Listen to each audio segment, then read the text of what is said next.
What is up, guys? How's everyone doing?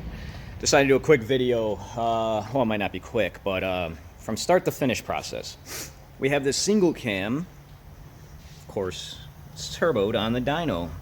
These guys are all the way from Michigan. They have been up on their journey since 5 a.m. this morning. And the car is not fully loaded up on the dyno, just getting the base map where it should be dialed into, or I should say getting the tune where it should be dialed into, to make sure everything looks promising. First thing I noticed right away is he had the map sensor selection. It wasn't correct, so it was actually reading boost at idle. He has an Omni Power 3-bar, so it's not in the drop-down selection. The settings were pretty easy to find online, so not a bad deal. Car came in, they trailered it down here. When they drove it off the trailer, it was stumbling a little bit, but that's because it was running super rich because it thought it was running boost at idle.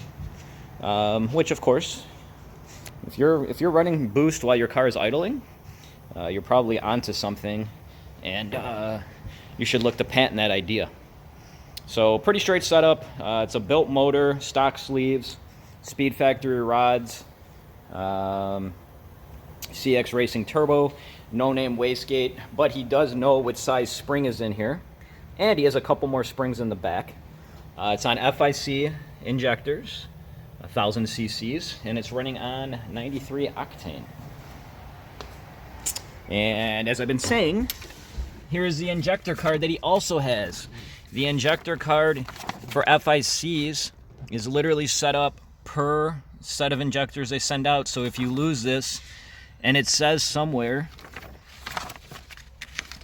it says please do not discard, because the only way to get this is to send them the serial number on the injector. So this makes life easier for me to get everything started and get the tune correct. I'm going to get it up in the air. I'm going to go over some basic stuff to make sure we're safe to get this thing on the dyno. I'm going to load it up, and I will be back, and hopefully you guys enjoy start to finish. We'll see what kind of power we can get out of this. Shooting for 400. If we can hit his goals, I will definitely hit his goals. If we can't, we will figure out why. I'll let him know why, and we will go from there. So if this is your first time tuning in, car's up in the air, and right now I'm just doing a quick once over on it to make sure everything looks safe and sound that could possibly cause a big issue on the dyno. Nothing really in the back that would be really an issue, you know, but if it was missing a bolt back here or something, we want to let him know. So if the customer was driving at home, well, it would be a safety issue for him. So this is just a quick once over. We see if anything's leaking. I got a little bit of a coolant leak, it looks like right here, dripping down. I got my light that I just grabbed from next door. We see a little bit of coolant. A lot of guys are missing these bolts right here. Bolts look to be all there. He does have a catch can, alternator bolt. We see a lot of guys missing the lower alternator bolt. That one is there. The lower ball joint, the nut is on, looks fairly tight. No cotter pin in the tie rod stuff. It shouldn't be a big deal, I mean, as long as they're tight. Same over here. More so, like I said, this is a safety concern, going over everything. We'll go up here, we'll look for leaks. Anything that's just out of the norm that can cause an issue. That's what we're looking for right now while it's up in the air. See a little bit of a coolant leak right there on the bottom pipe, which probably is coming from the overflow. Keep an eye on that. You know, I don't know. Car wasn't really running. I don't think he was boosting on it. But if you ever see coolant overflowing from the overflow like that, under boost, right there, could be like the head is lifting maybe. Just something to keep an eye on, mental note. I will get it lowered down, I will strap it up, and we will start dialing in the tune. Hopefully you guys enjoy this video. So we got it all strapped up. I strap in a crisscross pattern, and I have 4 straps up front, 2 in the back. Every now and then you'll see some guys tuning and they'll just have outer straps, so no middle straps. You know, one way or the other is fine. If one of these straps were to fail, what we're hoping to do is have the car not come off the dyno. These straps sometimes are by the downpipe, dump tube, or the downpipe. You got to be careful with that, or a strap will burn. I just feel 4 straps is better than 2. Takes an extra maybe 2 minutes, not even, to set it up. Safety. And I believe actually DynoJet in their instruction manual tells you how to do this, but yeah, it is what it is. Anyways, back to the car. He has a wideband sensor that is easily accessible, and he has a nice little zip tie or something here, which I'm not going to break off. So if I were to just disconnect this part of the O2 sensor from the downpipe and keep it plugged in, well, this would still heat up. And let's say I wasn't careful and it was touching some wires. Well, it would melt them, so we don't want to do that. So my my wideband sensor for the dyno, that has its own little station over there on top of the tool cart, is an expensive wideband that reads extremely accurate and quickly. So a lot of people think that they need a wideband for me to tune it, and they do not. I just need to have access to get my wideband in there. That's all I ask for. So we have it all strapped up now. I think that's what I wanted to take care of and cover. I will start dialing in the tune here a little bit. I didn't check the battery cables. Are they loose? Make sure you have tight battery cables. If your car's not charging, getting the proper voltage, it's a big issue in the tune. These are fairly tight, so we're gonna go there. I did forget one thing. I have the RPM pickup in my hand. So this will actually pick up the RPM. I'm going to clamp it over a wire, cylinder number 1. I'm either going to clamp it over here, and those are some fatty wires, or I'll clamp it by the distributor. It depends where the signal goes and where it's the best, where it picks it up. This also will be grounded out. Now, sometimes I won't get a good reading. DynoJet recommends you do such and such and such. Sometimes it's an ignition related problem, wiring related issue. If I can't get a good reading, it's not a huge deal. It won't affect the tune at all, but it will not allow me to get the torque reading, because that is how the torque is figured out by the dyno. It goes off the RPM pickup, and it can measure how fast the dyno is going, which, I feel like explaining a little bit more today. So down here, the dyno actually has a wheel speed sensor. I don't know if I should call it a wheel speed sensor, maybe call it a drum speed sensor, and that will actually sense how quick this dyno is going around, and that's how the dyno figures out the power you are making.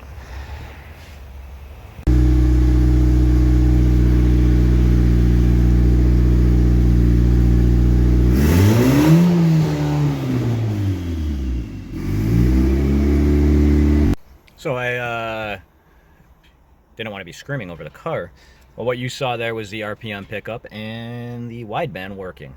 Now on the RPM pickup, if you could reverse it really quick, you'll see that it wasn't completely, it was a little bit erratic. During a pull, it could get even more erratic, and at that point, I'm going to try to switch up where the actual clamp is to pick up the RPM signal.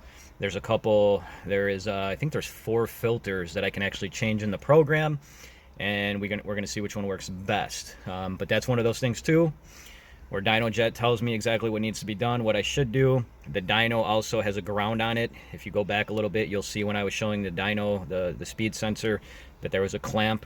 The dyno itself actually gets grounded out too.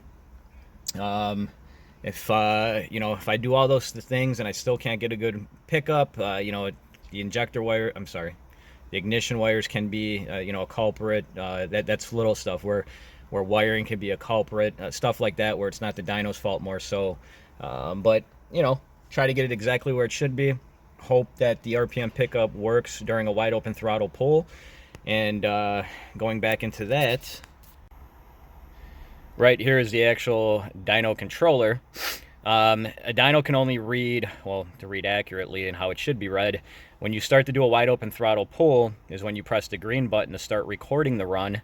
And when you're done with the run, you press the green button right away, and then you press this, which is the brake for the dyno. If you can hear it, the dyno is like on an air brake, kind of similar to what a semi-truck would be on. That will stop the dyno and stop the car. The actual physical brakes on the vehicle are not supposed to be used, because that the dyno roller probably weighs close to 5,000 pounds, and your car brakes are not going to want to stop it. So that is the Dyno Controller. And I'm going to get to tuning now. And I will get back. We'll see if we can make the power. We can see if we don't make the power and why. So we're gonna do a boost leak test on this. Make sure we got all the boost. We're gonna need a good amount with this small turbo and this low compression to get to the power that he wants, which we're shooting for right around 400. Now he's got an 8-pound wastegate spring in there. Usually the rule of thumb is you can double that with when you're doing like boost by gear and stuff, or manual boost controller. So 8 pounds will yield about 16 max. It's probably going to be a little bit too low. He has some springs in the car. Now, I don't know. I just messaged him. This one says 13 PSI, but I don't think this one is 13 PSI alone. Usually the smaller spring will sit inside a bigger spring. So I don't know if this combination will yield 13. But I'm trying to see, because if that combination yields 13, we're going to put this in. And, you know, the rule of thumb too is when you got lower compression, we're going to need more boost to make that power. That's why when you're always building a motor too, you want to have the highest compression that you possibly can have, but safely for your setup. So this compression was right around, I think, 8-to-1, he said. I think that was where it was. We'd like to be around, on builds, we'd like to be around 10-to-1 or so. We're going to see if we have any boost leaks, though. We got the stuff hooked up. Got the soapy water. Let's see what we find. So as soon as we hit it up with water, actually as soon as we hit it up with some air, listen to the noise we get, if we get it. Okay, no noise. We got a loud squeal last time. But you can see that is, you can call it a boost leak, but you can also call it loss of power. And unfortunately, there's not much that we're going to be able to do on that, because it looks like a screw-on type flange. That we might be able to fix. We're going to also check the couplers. Now, here's the rule of thumb too when doing a boost leak test. Of course, now we have a leak here. So if we have something else that wants to leak, well, your air is going to want to escape to the easiest route possible. So if we were able to fix this, we might be able to encounter another leak. But we're going to see if we can get some more leaks to come out of this guy. There it is. Okay. I heard too. Okay, so I'm going to put the phone down and we're going to try to find that leak that you just heard. Yeah, we'll be back. Okay, so we have a pretty bad leak from here. Now, you might not see it up top. You can see it. And it's actually really bad underneath when you put your hand. Hear it? You can hear that change, so not good for power. We're going to work on the boost leaks first and then maybe the wastegate spring. So we're trying to come up with ideas how to fix the boost leaks. This is actually threaded on, and you can see it will rotate if I try. So this is threaded on. There's really nothing we can do here. I think if we unthread it, we could even make it worse. So we're going to leave this. Now, we're going to focus on this one. When you're doing clamps, this clamp is fully tight. It's fully maxed out.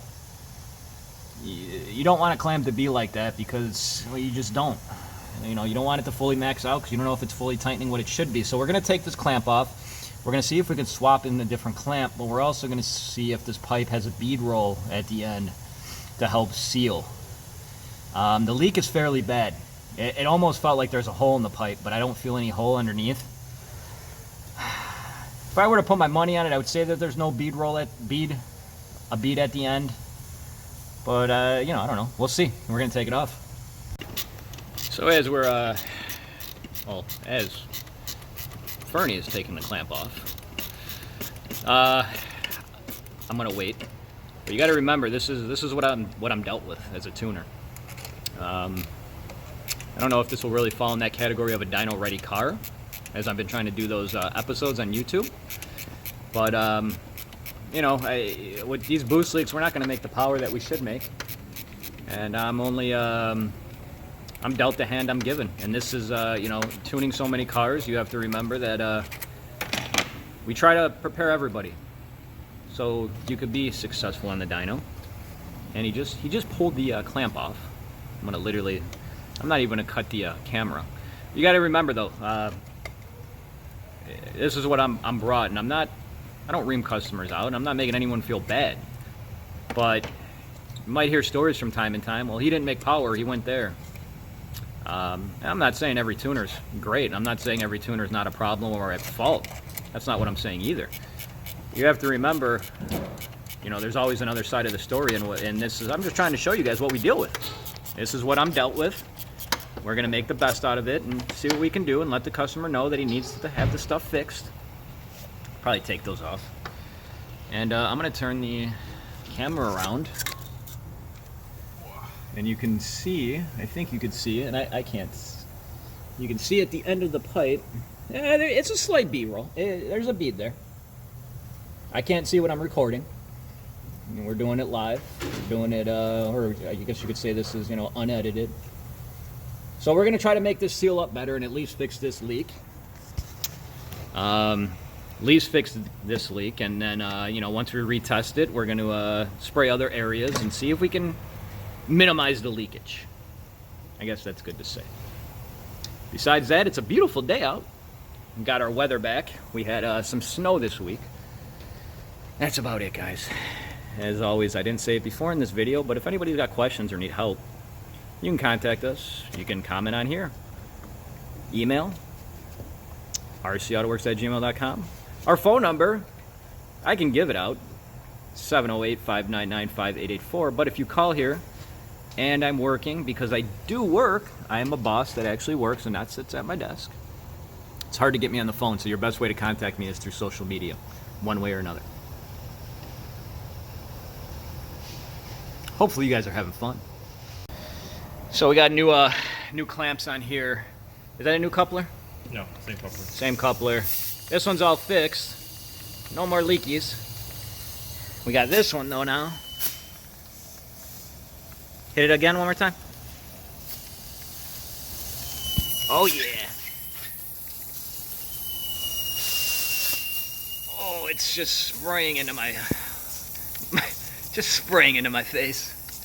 You can see it, see it literally going back on the pipe? Hear it?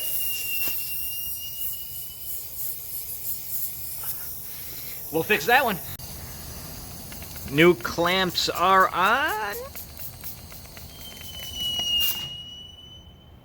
And now we're just dripping down. So no more leaks on this one. You can just see it streaming down. Hopefully you guys are enjoying the play-by-play. And that is soap in the bottle. So that one's good. We'll see if we can find any other ones. We're gonna take this fitting off and throw some Teflon tape on it, see if we can fix that. And then if we fix that, recommendation for him is just gonna get a weld-on blow-off valve flange. That will be taken care of. We're gonna see what power it wants to make. Whenever we have to do something like this on the dyno, of course it's taking away from the actual tuning. And he is out of state, from Michigan. I think I said that earlier in the video. He was up at 5 a.m. driving down here. And the other thing I noticed too, if you look from the side and you see his injectors trying to, there you go. See how his injector head is crooked? There it is. Right there. See how the injector head is crooked a little bit with the injector? Basically the fuel rail needs like one extra spacer to kick it back. You want those injectors to be straight up and down so you don't have any risk of it leaking. Just something else that I noticed too while I'm standing over here. We are good. Perfect. Okay, back to tuning.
am back inside, and I am going to, because it's nice and quiet in here, I'm going to try to keep the camera stable. And what you saw in the pulls, you saw first you saw boost cut. As I'm messing around with boost by gear, I still have a boost cut on it, safety first. The second pull is a straight out pull. Now, what you see after the pull is you see coolant overflowing out of the overflow. I did a couple pulls afterwards. I let the car cool down, did a couple pulls afterwards, same amount of boost. The coolant level is fine. So I don't believe coolant is pushing. The car is getting hot nonetheless, even with big giant fans going on it. So if you're not familiar with coolant, as coolant temperatures rise, coolant starts to boil and it overflows, and the radiator cap the radiator cap will pop up and it will start going into the overflow. So I told the customer, and he stopped by for a pull. Right now we're about we're at 305 horsepower, and we're down power. We're probably down realistically, give or take, like 40 horsepower. Now, I asked him while he was here, because it's a lot easier to talk. Excuse me, I'm trying to get comfortable. I asked him, I said, hey, do you know if VTEC works on this thing? I know we built the motor, and he said, absolutely not. So, him being 5 hours away, we came out, I don't know if he's 5 hours away. He woke up at 5. We came up with a plan. Keep the car here. Let us get into it a little bit longer. I can't tell right now if VTEC is kicking over and we're losing power there. We're having some kind of boost issue. Boost is very inconsistent. Now, it could be that we're pushing the wastegate spring too much and the wastegate is staying open or staying closed or whatever, and we cannot get consistent boost readings. Some pulls will see 22 psi, some pulls will see 17, some pulls will see 10. It's a knockoff wastegate. I don't think we should waste time swapping springs out, hoping for the best. I think it's going to be best, and when I say best, cost efficient wise, to toss a name brand wastegate on there with the springs that we know that are in there, kind of go from there. The other thing being, it is a CX racing turbo, and those turbos are hit or miss. Sometimes they work, sometimes they don't. It's hard to say. Hard to say if the turbo's working or not. What we're going to also do is we're going to fix that blow-off valve leak. We're going to weld the flange on solid, clean it up. And hopefully his buddy who has the trailer, it's always nice to have a buddy with a trailer, and if you have a buddy with a trailer, then you know exactly what I'm talking about. I'm usually that buddy. Keep it here for about a week. He said that he's off on Saturdays. He love to come back down, pick it up on a Saturday, so I said we should do that. I don't gotta look at my family schedule, but that should be doable. So, with that being said, I also gave him the option. I said, hey, I can stop boost cut, and I can make this thing probably hit another 5 to 10 psi, and we'll probably hit about between 350, 400-ish. It's hard to say, especially with it being inconsistent. But I said you might not be taking it home in one piece. You might be taking it home in pieces on the trailer. And, of course, he seemed to make a reasonable decision, and he was thinking, and I always tell him too, in my personal opinion, it's not worth it. You know, maybe if you have a spare motor and you're just trying to blow it up. Some guys are literally trying to blow shit up because they have something else on the side. Whatever. But in this case, we'll be back. We're going to see what we can do. See what we can make. See if we can fix everything and make his goal of 400 horsepower. And I'm probably forgetting a couple things. As far as tuning goes too, boost by gear and whatnot. Some loud noises outside. We just literally saw a guy riding on the back of a semi trying to diagnose, I'm assuming, a noise. Literally riding over the tires where the hitch would be, the fifth wheel or whatever. With that being said, boost by gear, I didn't get into a lot about that when I was tuning it, because I was tuning and I'm focused. And you know, one of the things too is people ask if they can come back here when I'm tuning. I'm so dialed in, I have to be 100% focused on the vehicle and the tune. I can't have people back here. If I have to get asked a question by the techs or Chelsea up front, they know to wait in between. And if I have my headphones on, which I had on the video, and I don't take them off, pretty much means don't bug me. When we have customers back here, every now and then, you know, we used to have customers, they would ask questions in between. Is this normal? Is that right? Does that sound okay? Does that sound right? My mind, at least how I operate, I have to be 100% focused on what I'm doing. I've been so focused before that someone has come up and knocked on the window and literally scared the shit out of me. But anyways, going back to boost by gear, if you're setting up boost by gear, your best bet is to first set up boost off the spring, figure out what the spring is actually making, and then dial in boost by gear. That's the easiest way to do it. That's my recommendation for setting it up. Besides that, I think that's about it. Hopefully you enjoyed this video. Trying to get back at it, trying to stay on top of it.